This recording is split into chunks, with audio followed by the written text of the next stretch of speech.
कांग्रेस की तरह हमने संविधान को कभी राजनीतिक हित साधने का जरिया नहीं बनाया है। मैं दावे के साथ इस बात को कह सकता हूं। हमने संविधान को जिया है। हमने सजग और सच्चे सिपाही की तरह संविधान के खिलाफ की जा रही साजिशों का सामना किया अध्यक्ष, और उसकी रक्षा के लिए बड़े से बड़े कष्ट भी हमने उठाए। 2003 में जब श्रद्धेय अटल बिहारी वाजपेयी जी प्रधानमंत्री थे, तब हमने सुशासन को मजबूत करने के लिए 91वें संशोधन में मिनिमम गवर्नमेंट और मैक्सिमम गवर्नेंस की भावना से मंत्रिपरिषद के आकार को सीमित कर दिया था।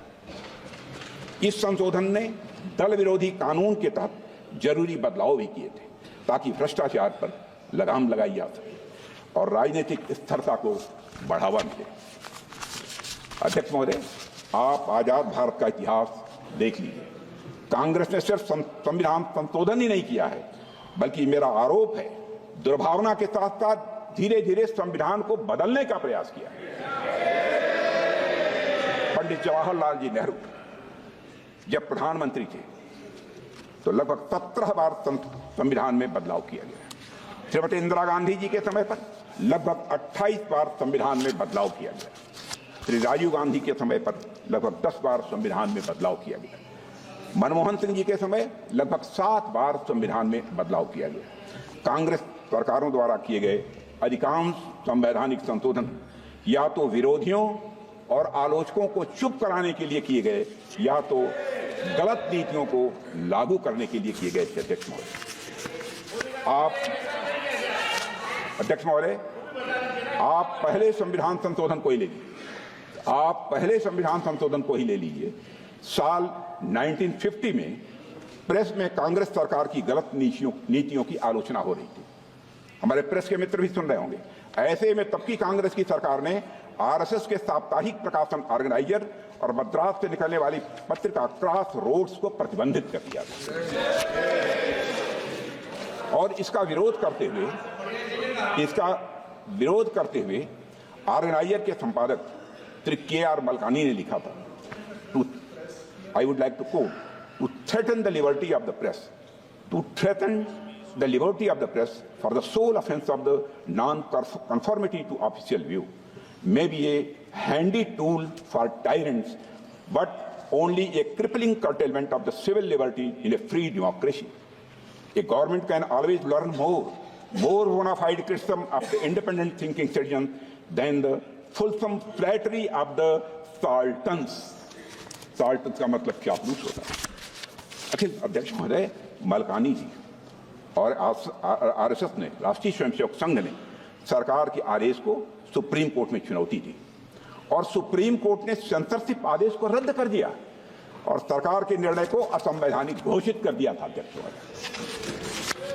अध्यक्ष महोदय, आज संविधान का राग अलापने वाली कांग्रेस पार्टी ने सुप्रीम कोर्ट के आदेश का सम्मान करने की जगह मई 1951 में ही संवैधानिक संशोधन करके नागरिकों के freedom of speech and expression को कुचल दिया।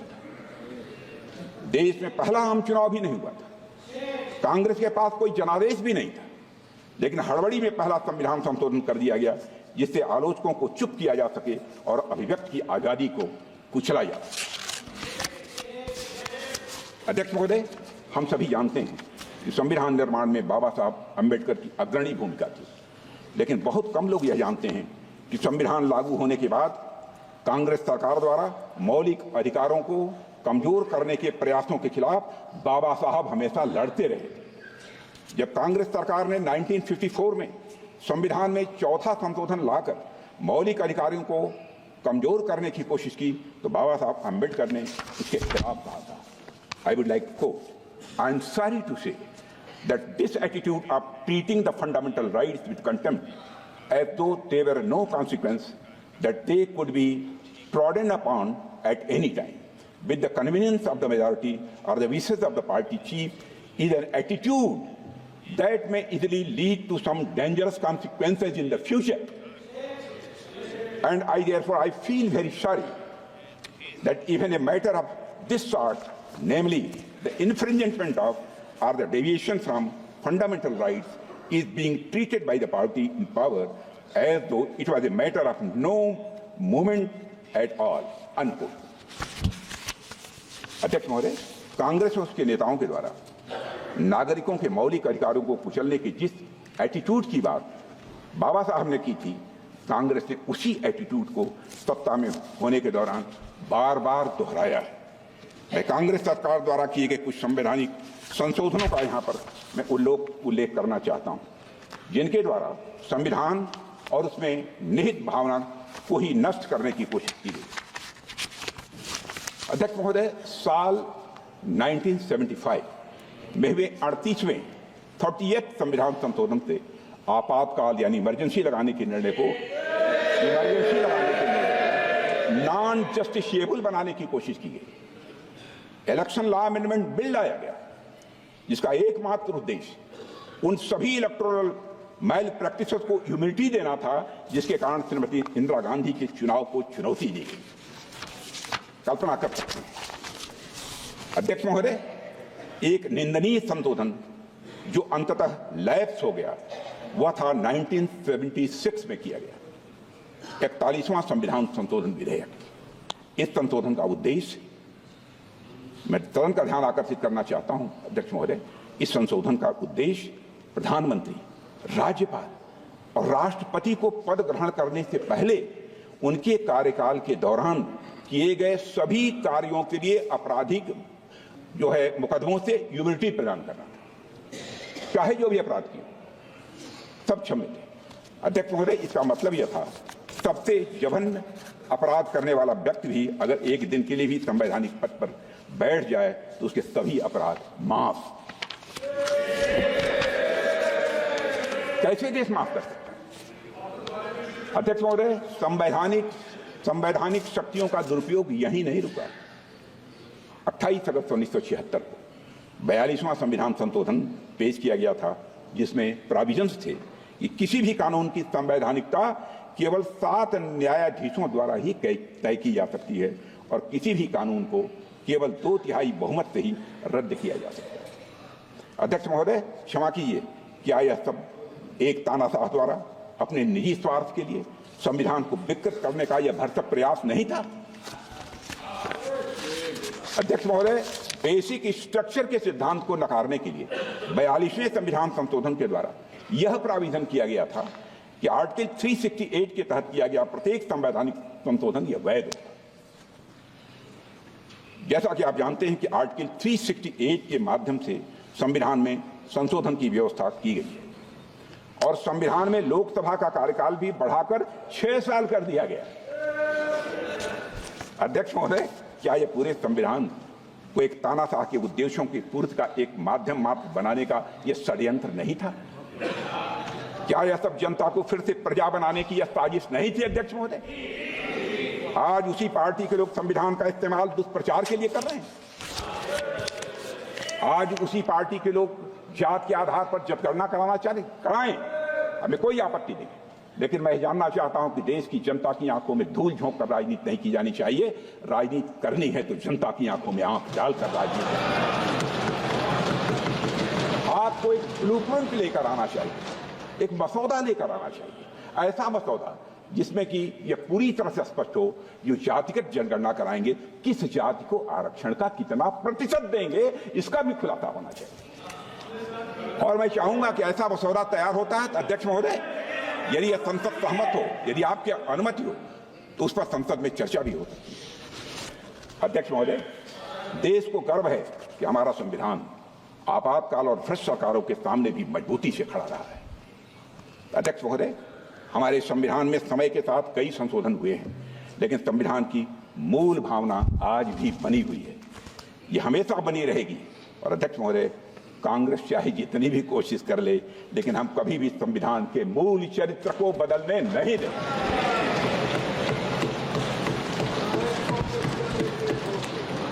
आप इतिहास देखें, हमने आपातकाल के काले दिनों में भी संविधान के मूल चरित्र को चोट पहुंचाने के हर प्रयास का मजबूती के साथ विरोध किया था। लाखों की संख्या में संविधान के सिपाहियों ने जेल की यातना झेली है। मैं स्वयं इन यातनाओं का भुक्त होगी हूँ। 18 महीने मैं भी जेल रहा हूँ। 2 महीने तक हमने तन्हाई काटी है, सॉलिट्यूड सेल काटी है। अध्यक्ष महोदय, जेल में रहते हुए मेरी मां की मृत्यु हो जाने पर मुखाग्नि देने के लिए हमको पैरोल तक नहीं दिया गया। अध्यक्ष महोदय, कांग्रेस ने कभी संविधान, न संवैधानिक मूल्यों और न संवैधानिक संस्थाओं का सम्मान किया है।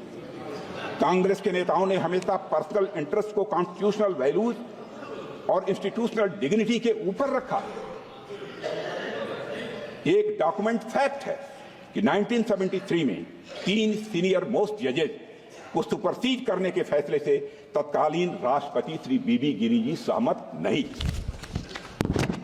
पर तत्कालीन प्रधानमंत्री ने अपनी जिद, हट और राजनीतिक दंभ के कारण राष्ट्रपति के पद का सम्मान नहीं किया। अध्यक्ष महोदय, आज संविधान के तथाकथित हितैषी ये भूल जाते हैं कि श्रीमती इंदिरा गांधी ने 50 बार आर्टिकल 356 का दुरुपयोग करके चुनी हुई सरकारों को गिराने का काम किया। अध्यक्ष महोदय, 100 बात की एक बात, जब भी कांग्रेस नेताओं को सत्ता और संविधान में से एक को चुनना था तो उन्होंने सबसे पहले सत्ता को चुना है, संविधान को। मैं यहां पर अध्यक्ष महोदय उत्तर प्रदेश से जुड़ी हुई कुछ घटनाओं की मैं जरूर यहां पर चर्चा करना चाहूंगा, क्योंकि मेरे कार्यकाल की हैं जब मैं वहां अध्यक्ष था। 6 दिसंबर 1992 को मैं श्री कल्याण सिंह जी के मंत्रिमंडल में शिक्षा मंत्री था। दोपहर 11:30 बजे अयोध्या में एक विवादित ढांचा के गुंबद में आंशिक क्षति पहुंचने की जानकारी मिली, और जब 3-4 घंटे के बाद इस बात की पुष्टि हुई कि वहां ढांचे में भारी तोड़फोड़ हो चुकी है, तो शाम 5 बजे श्री कल्याण सिंह जी की सरकार ने राज्यपाल को इस्तीफा सौंप दिया। अध्यक्ष महोदय, आपका विशेष रूप से ध्यान आकर्षित करना चाहता हूं, इस्तीफा दे दिया कल्याण सिंह जी, परंतु सभापति महोदय, आश्चर्य की बात है कि पूर्ण बहुमत की सरकार का इस्तीफा स्वीकार नहीं किया गया और कुछ घंटे के बाद बर्खास्तगी का आदेश कर दिया गया। यह संवैधानिक व्यवस्था के दुरुपयोग का पहला उदाहरण मैंने अपने राजनीतिक जीवन में देखा है। सभापति महोदय, मैं तो सिर्फ अपने द्वारा अनुभव किए गए कुछ प्रयोग बताना चाहता हूं। 22 अक्टूबर 1997 को मैं भारतीय जनता पार्टी उत्तर प्रदेश का अध्यक्ष था। श्री कल्याण सिंह जी हमारी गठबंधन सरकार के मुख्यमंत्री थे। हमने अपना बहुमत सदन के पटल पर साबित कर दिया था। विधानसभा अध्यक्ष स्वर्गीय श्री केसरीनाथ त्रिपाठी जी ने सरकार के बहुमत सिद्ध होने का निर्णय भी सुना दिया था, किंतु फिर भी विपक्षी दल एक झुंड बनाकर, जिसमें हमारे कांग्रेस के मित्र थे, उत्तर प्रदेश के राज्यपाल के पास गए और राज्यपाल ने यह कह दिया, उन्हें लगता है कि सरकार के पास बहुमत नहीं है। अध्यक्ष महोदय, जबकि हम बहुमत सिद्ध कर चुके, अर्थात विधानसभा में बहुमत सिद्ध करने के बाद भी किसी सरकार को बर्खास्त कर दिया गया और रात में ही कैबिनेट ने बर्खास्तगी का निर्णय लेकर अनुमोदन के लिए राष्ट्रपति को भेज दिया। सभापति महोदय, मुझे याद है कि उस समय मेरे साथ रात्रि में 12 बजे वहां चल के हम सभी विधायक अगले दिन राष्ट्रपति भवन के बाहर देश के मीडिया के सामने 240 विधायकों की संख्या के साथ हम वहां पर मौजूद थे।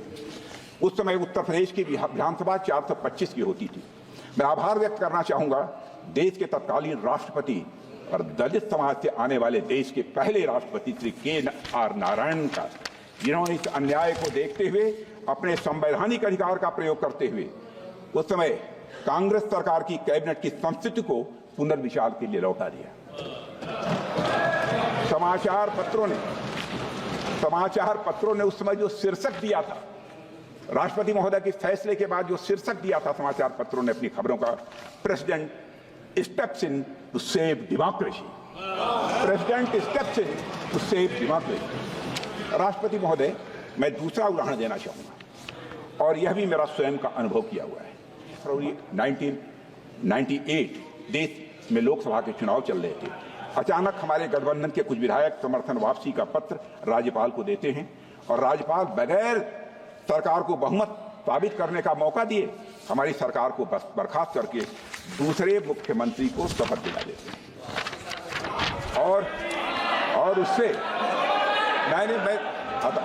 और उससे अब क्या करें?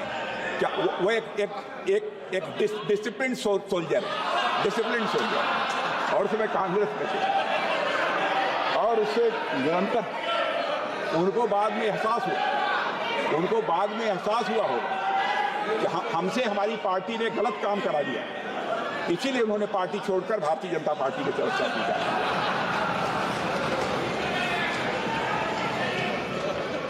तब अध्यक्ष महोदय और उससे तुरंत बहुमत साबित करने के लिए भी नहीं कहते। तब इलाहाबाद हाईकोर्ट ने, अध्यक्ष महोदय आपका ध्यान आकर्षित करना, तब इलाहाबाद हाईकोर्ट ने भारत के संवैधानिक इतिहास का एक अभूतपूर्व निर्णय दिया कि 24 घंटे में शक्ति परीक्षण होगा और सदन में 2 मुख्यमंत्री रहेंगे। आपने ऐसा कभी सुना नहीं होगा और जो बहुमत पाएगा वही मुख्यमंत्री माना जाएगा। सभापति महोदय, ये दोनों घटनाएं भारत के संवैधानिक इतिहास की यात्रा में एक काला अध्याय जरूर हैं, परंतु संविधान कैसे लोकतंत्र को बचा सकता है उस दृष्टि से ये अंधेरे में प्रकाश स्तंभ की तरह है। हम सबसे बड़े दल के रूप में उभरे, हम और जदयू चुनाव पूर्व सबसे बड़े गठबंधन थे। इसके बावजूद हमारे पास बहुमत था, परंतु हमें सरकार बनाने नहीं दी जा रही थी। जब मामला सर्वोच्च न्यायालय में गया तो पहली बार झारखंड के तत्कालीन राज्यपाल और तत्कालीन केंद्र सरकार पर तल्ख टिप्पणी करते हुए सर्वोच्च न्यायालय ने फ्रॉड ऑन कॉन्स्टिट्यूशन जैसी बात कही थी। यह झारखंड की घटना है जिसका मैं यहाँ पर उल्लेख करना चाहता हूँ, उसके विस्तार में मैं अध्यक्ष महोदय नहीं गया। अध्यक्ष महोदय, मैं भारत के संसदीय और संवैधानिक इतिहास में यदि मील के पत्थर गिनाना चाहूं तो 1995 में जब जनेवा में, मैं प्रतिपक्ष का ध्यान विशेष रूप से अध्यक्ष महोदय आपके माध्यम से आकर्षित करना चाहता हूं।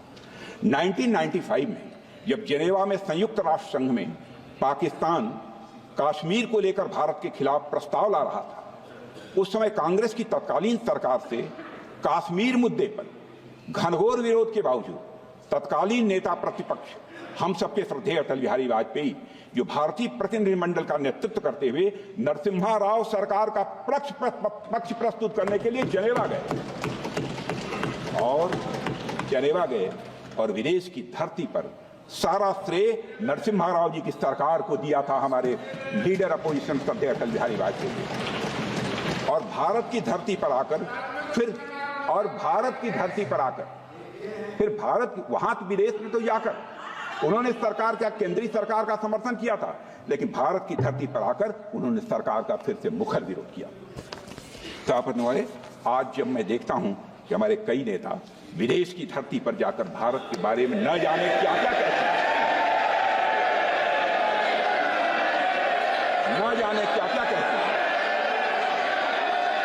तो हमें यह घटना एक कहानी जैसी लगती है अध्यक्ष महोदय, परंतु परिपक्व विपक्ष की भूमिका कैसे निभाई जा सकती है, इसे भी सभी दलों को समझना चाहिए। और मैं घटना और याद दिलाना चाहता हूं, 1996 में अटल जी की 13 दिन की सरकार थी। यह सदन की कार्रवाई को टेलीविजन के द्वारा सीधा प्रसारण करने का फैसला यदि किसी ने जब किया गया था तो उसमें अटल जी भारत के प्रधानमंत्री थे और उन्होंने इसकी पहल की थी। अध्यक्ष महोदय, 100 बात की एक बात, जब भी कांग्रेस के नेताओं को सत्ता और संविधान में से एक को चुनना था तो उन्होंने हमेशा ये सत्ता को चुना। अध्यक्ष महोदय, संविधान के आर्टिकल 44 में यूनिफॉर्म सिविल कोड लागू करने की बात की गई है और सुप्रीम कोर्ट ने Sarla Mudgal versus Union of India case में कहा था, Pandit Jawaharlal Nehru while defending the introduction of the Hindu Code Bill instead of a uniform civil code in the Parliament in 1954 said, I do not think that at the present moment the time is ripe in India for me to try to push it through. It appears that even 41 years thereafter, the rulers of the day are not in a mood to retrieve Article 44 from the cold storage where it was lying since 1949. The governments which have come and gone, have so far failed to make any effort towards unified personal law for all Indians. The reasons are too obvious to be stated. The utmost that has been done is to codify the Hindu law. when more than 80% of the citizens have already been brought under the codified personal law, there is no justification whatsoever to keep in abeyance anymore the introduction of an uniform civil code for all citizens in the territory of India, unquote. अध्यक्ष महोदय, uniform civil code तो कांग्रेस क्या ही लाती, उन्होंने supreme court के judgement को भी पूरी तरह से नकार दिया। अध्यक्ष महोदय, आप याद कीजिए साहबानो केस, जो कि भारत में मुस्लिम महिलाओं के अधिकारियों के लिए एक ऐतिहासिक निर्णय था। मैं उसे ऐतिहासिक कहना चाहता हूं अध्यक्ष महोदय। इस मामले में सुप्रीम कोर्ट ने तलाकशुदा महिला साहबानों के पक्ष में फैसला सुनाया था और इस फैसले के जरिए सुप्रीम कोर्ट ने यह कहा था कि मुस्लिम महिलाएं भी गुजारा भत्ता पाने की वह हकदार हैं, यह कहा था। और अध्यक्ष महोदय, लेकिन तुष्टीकरण के रास्ते चलते हुए तत्कालीन कांग्रेस की सरकार ने कानून बनाकर इस जजमेंट को ही पलट दिया। इसलिए जब कांग्रेस के लोग जो हमेशा तुष्टीकरण की राजनीति करते आए हैं, लेकिन हमारे नेता विरोधी दल जब मोहब्बत की दुकान की बात करते हैं तो हंसी आती है। अध्यक्ष महोदय, 75 वर्षों के बाद आज हमें अपने संवैधानिक कर्तव्यों के प्रति, अध्यक्ष महोदय, 75 वर्षों के बाद आज हमें अपने संवैधानिक कर्तव्यों के प्रति अपनी प्रतिबद्धता को एक फिर से दोहराना चाहिए। और अध्यक्ष महोदय, भारत का संविधान भारतवासियों की आकांक्षाओं की पूर्ति के लिए, उनके मौलिक अधिकारों की रक्षा के लिए एक सशक्त माध्यम साबित हुआ है। यह बात मैं दावे के साथ कहता हूं।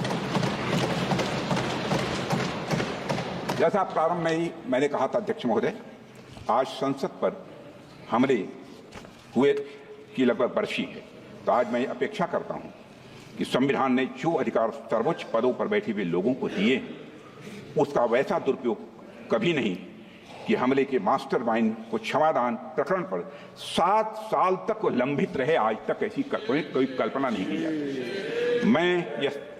मैं समझता हूं संकल्प लेना चाहिए कि राष्ट्रीय सुरक्षा के मुद्दों पर संवैधानिक शक्तियों का दुरुपयोग कभी न हो, यह संसद को सुनिश्चित करना चाहिए।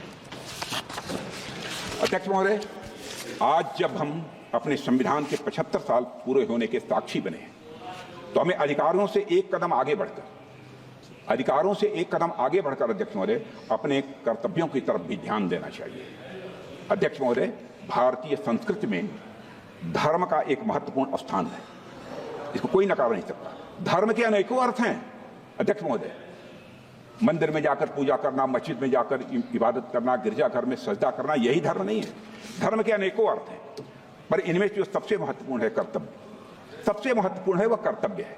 हमारे धर्म ग्रंथों में धर्म का अर्थ मूलतः कर्तव्य ही है। धर्म शब्द ये ऋग्वेद में 56 बार आता है, 56 टाइम, और लगभग सभी स्थान पर इसका उपयोग कर्तव्य के अर्थ और संदर्भ में ही किया गया है अध्यक्ष महोदय। और अध्यक्ष महोदय, भारत की संस्कृति में उसके धर्म, मूल्य, इतिहास सभी में कर्तव्यों के निर्वहन की बातें की गई।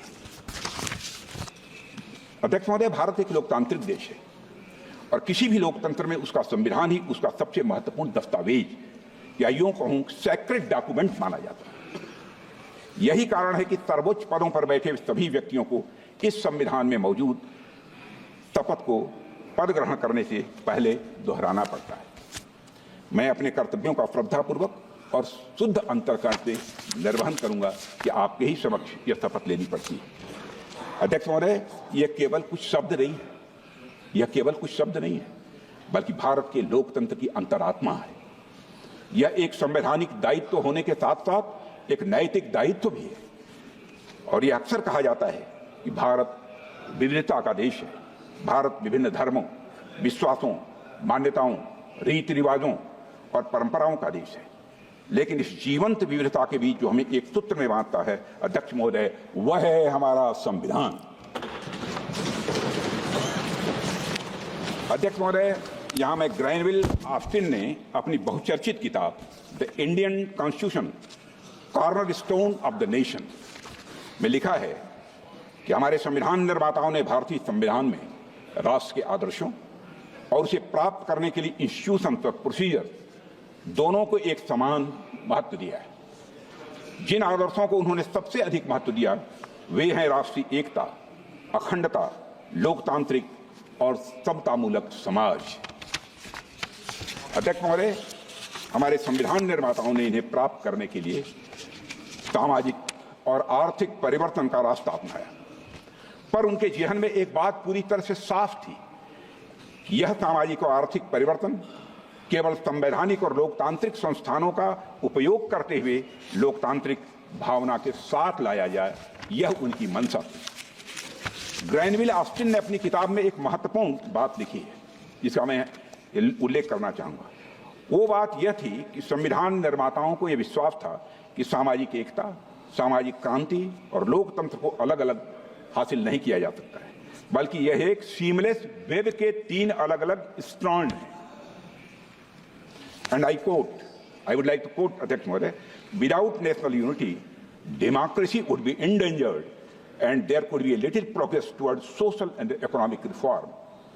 And without democracy and reform, the nation would not hold together. And with these 3 strands, the framers had spun a seamless wave. Unquote. अध्यक्ष महोदय, हमारे संविधान ने हमेशा नागरिक और राज्य, व्यक्ति और समाज के बीच एक हार्मोनियस बैलेंस बनाने में बहुत ही महत्वपूर्ण भूमिका निभाई है। एक प्रसिद्ध jurist, former chief justice of USA John Marshall ने कहा था, constitution is framed for ages to come, constitution is framed for ages to come but its course can not always be tranquil. जिसका अर्थ है कि संविधान की रचना सदियों के लिए होती है मगर उसकी यात्रा चुनौतीपूर्ण होती है। अध्यक्ष महोदय, हमारे संविधान निर्माता आजादी के आंदोलनों से प्रेरित थे, ये हम सभी जानते हैं। वे सभी दूरदर्शी थे, लेकिन भविष्य में आने वाली सभी चुनौतियों और उनके समाधानों को संविधान में सम्मिलित करना संभव नहीं था, किसी भी सूरत में संभव नहीं था। पिछले 7.5 दशकों में संविधान को बहुत सी चुनौतियों का सामना करना पड़ा है अध्यक्ष महोदय, पर हम सबको इस बात का गर्व होना चाहिए कि हमारे संविधान की स्पिरिट ऑफ रेजिलियंस है कि हम उन सभी चुनौतियों का सामना पूरी दृढ़ता से कर पाए हैं। पिछले 75 वर्षों में अध्यक्ष महोदय ऐसे कई अवसर आए हैं जब भारत के सर्वोच्च न्यायालय ने अपने फैसलों के माध्यम से लोगों के मौलिक अधिकारों की रक्षा की है और वह लोकतंत्र को मजबूत किया है। और इन सभी ऐतिहासिक फैसलों के पीछे जो आदर्श, सोच और मापदंड थे वे सभी हमारे संविधान में निहित हैं। और भारतीय संविधान वह आदर्श था अध्यक्ष महोदय जिसके माध्यम से दुनिया का सबसे बड़ा लोकतंत्र यह अस्तित्व में आया था। यह एक चार्टर था अध्यक्ष महोदय जिसने प्राचीन सभ्यता को आधुनिकता और बड़े सामाजिक और आर्थिक सुधार के मार्ग पर इसने अग्रसर किया। और पिछले 75 वर्षों से हमारा संविधान इस भूमिका को पूरी निष्ठा और समर्पण के साथ निभा रहा है। अध्यक्ष महोदय, पिछले 75 सालों में संविधान की मूल भावना से ही प्रेरणा लेते हुए हमारे सर्वोच्च न्यायालय ने लैंगिक समानता को बढ़ावा दिया, पर्यावरण संरक्षण को सुनिश्चित किया, संघीय संरचना को मजबूत किया और लोगों को मौलिक अधिकारों की रक्षा की है। अध्यक्ष महोदय, इस संदर्भ में मेरा मानना है कि इन सभी निर्णयों के पीछे जो गाइडिंग प्रिंसिपल्स थे वो हमारे संवैधानिक निर्माताओं के आदर्श और दृष्टिकोण थे जो भारत के संविधान में ही निहित है। भारत का संविधान 7 दशकों से अधिक समय से न सिर्फ शानदार तरीके से भारत का संविधान काम कर रहा है बल्कि तमाम झंझावातों को झेलने के बाद भी साल दर साल हमारा संविधान मजबूत होता जा रहा है अध्यक्ष महोदय। और मेरा मानना है कि इसकी बड़ी वजह थी इसके सबसे बड़ी वजह थी इसमें निहित कॉन्स्टिट्यूशनल मॉरलिटी। अध्यक्ष महोदय, डॉक्टर अंबेडकर ने संविधान सभा की 4 नवंबर 1949 को अपने भाषण में इसी कॉन्स्टिट्यूशनल मॉरलिटी पर विचार रखते हुए प्रसिद्ध विचारक जॉर्ज ग्रोथ को कोट करते हुए कहा था कि constitutional morality was the inseparable condition of a government at once free and peaceful. अध्यक्ष महोदय, हमारे भारतीय संविधान को इस कॉन्स्टिट्यूशनल मॉरलिटी से रेखांकित करने के लिए हमें बाबा साहब भीमराव अंबेडकर और संविधान सभा के प्रत्येक सदस्य के प्रति आभारी होना चाहिए। 26 नवंबर